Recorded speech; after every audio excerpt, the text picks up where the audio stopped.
ఒక హైదరాబాదులో, ఒక తెలంగాణలో జూబ్లీ హిల్స్లో గెలిచినందుకు సంబరాలు చేసుకుంటుండ్రా, లేకపోతే ఎన్నిసార్లు మేము ప్రతి రాష్ట్రంలో పోటీ చేసినా ఓడిపోతున్నామని చెప్పి రాహుల్ గాంధీని ఎక్కిరిస్తున్నారా? ఇక్కడ రేవంత్ రెడ్డి గారు నెక్స్ట్ బీఆర్ఎస్ ఎందుకు ఓడిపోయిందో కూడా కారణాలు చెప్తాను నేను. ఇక్కడ రేవంత్ రెడ్డి గారు గెలుపు ఆయన అకౌంట్లో వేసుకుంటున్నాడు. నిజంగా గుండెల మీద చేసుకొని చెప్పు రేవంత్ అన్న,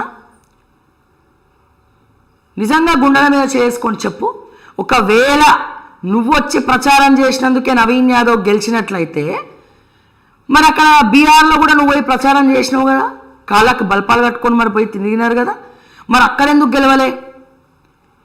బీహార్లో ఎందుకు గెలవలే? జూబ్లీ హిల్స్లో అడుగున నువ్వు రోడ్ షోలు చేసుకుంటూ మీరు రేవంత్ రెడ్డి గారు మీరు ప్రతిదీ చేస్తూ ఉంటే ఎందుకు గెలవలే? నేను అంటున్నా, బరాబర్ మాట్లాడుతున్నా. ఇక్కడ రేవంత్ రెడ్డి గారి వల్ల జూబ్లీ హిల్స్ ఎన్నిక గెలవలేదు కాంగ్రెస్ పార్టీ. ఒకటి, మీనాక్షి నటరాజన్ ఇచ్చినటువంటి స్ట్రాటజీ వల్ల, వెనకాల కథ మొత్తం తను నడిపియడం వల్ల,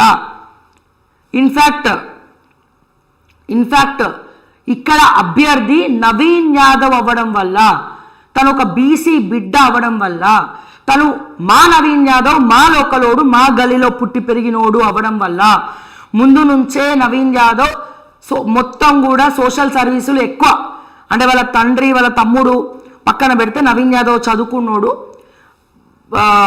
ఏమంటారు మా లోకలోడు, ఒకసారి అవకాశం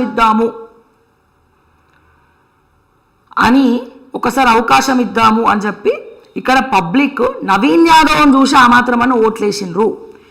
దాని తర్వాత ఎక్కడెక్కడ ఏమేం జరిగిందో మీకే తెలుసు. ఏ రకంగా కొన్ని ఎన్నిక స్వచ్ఛందంగా జరిగిందా